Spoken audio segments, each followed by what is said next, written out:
What is up guys, my name is Teo and today we are talking drone hyperlapses. I'm going to show you how to use this to create a final product like this.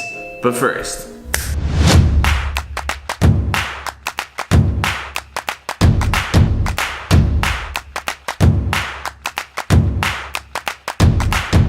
so how do we make a drone hyperlapse? Well, it's a pretty straightforward process, but there's a few things we're going to want to address beforehand. First off, you're going to want to have your manual settings selected. Reason for this is so your video has the same look throughout the entire time. Now all you're going to do is once you get outside, throw your drone up and tweak them until it looks fitting. Secondly, you're going to want to make sure you film in 1080p. Now, we're doing this because a 4K film 10 to 15 minutes long is going to be an enormous file size. So if we're filming 1080, it's much more manageable, and for all of my projects, it's tended to work great. Now, if you have a 4K film, by all means, please film 4K so that it matches all your sequence settings.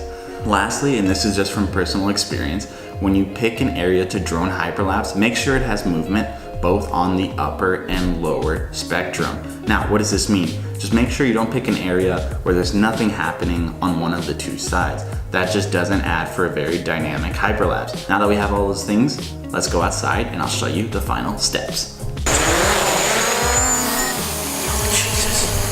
Once you've thrown your drone up, the next thing you're gonna wanna do is go over to your flying functions.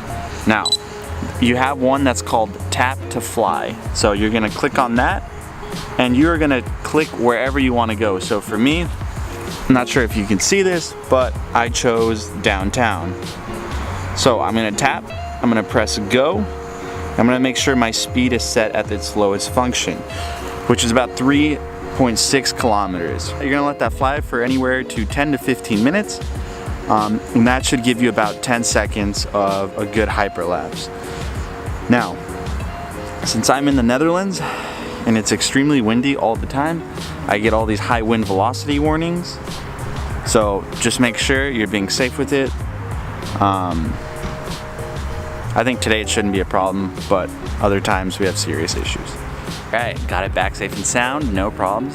So let's go back upstairs, put this into Premiere, and I'll show you the finished product. All right, and now that we're back upstairs, let me show you how to quickly edit it. Once your folder is imported with your file, we are just going to drag that onto our sequence. Next thing, we're gonna hold down Control. We're gonna go up to our speed and duration. And I'm just gonna go ahead and speed this up about 6,000%. Press OK. There we go. Now if we were to play this, we would see that it's still very shaky.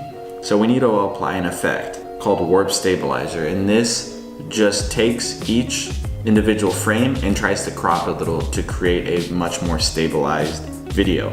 But to do that, we're gonna need to nest this first. We're gonna go up here to nest. We'll call this Hyperlapse 1, press OK. And we're gonna go then look for our effects.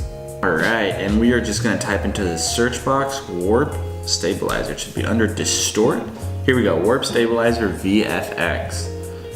And we are just gonna drag that right onto our clip. Now this will take a minute or two and I will check in as soon as it is finished so that we can export it. All right, now that our stabilizer effect has been implemented, if we look at our timeline, we will see that our video is much more stable. Look at that, that just looks fantastic. So last thing for us to do is go ahead and export. You can hold down Command M or go up to File, go to Export Media, and we're just going to select entire sequence right down here. Name it whatever you want. Name this Hyperlapse 1. Press save. And we're just gonna go down here to use maximum render quality and click export. And as soon as this is finished exporting, I will show you the final product.